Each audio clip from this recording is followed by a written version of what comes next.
The gradebook in your NCCERconnect course has a lot of wonderful features in it that I'd like to show you, so let's dive right in. On my instructor home, I'm going to select Manage Gradebook to access my gradebook. From here, we're going to take a look at the All Assignments filter, which is found if you go up to the assignments listing here and choose All Assignments from the menu. The gradebook shows individual results for each of these assignments for each student. From these individual results, we're able to pull up a class average. And right beside each of these class averages is a little icon which stands for Item Analysis.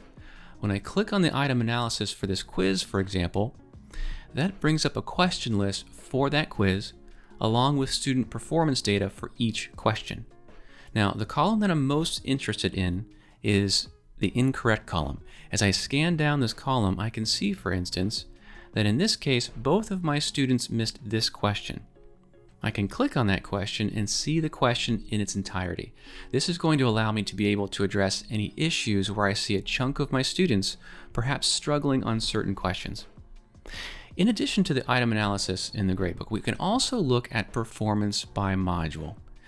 This area provides me with a list of modules, and I can expand or collapse them to show or hide student performance data for each module.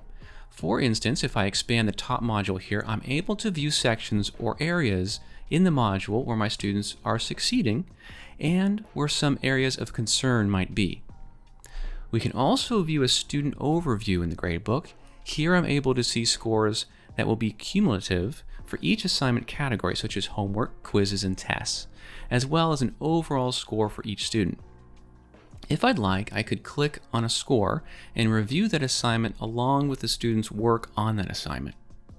I can view a complete breakdown of all assignment scores for a student by selecting their name from the student overview here, or if I go back to the main page of my gradebook, I can select their name under class roster. This data includes scores, time on task, started and completed dates, and more to help me monitor my students' success. The gradebook also offers alerts for inactivity or work that still needs grading by you, the instructor, and a whole slew of helpful tools under the More Tools menu. If you ever want more information about your gradebook or any page in your NCCERconnect course for that matter, select the question mark toward the top of the page to find support documentation and videos.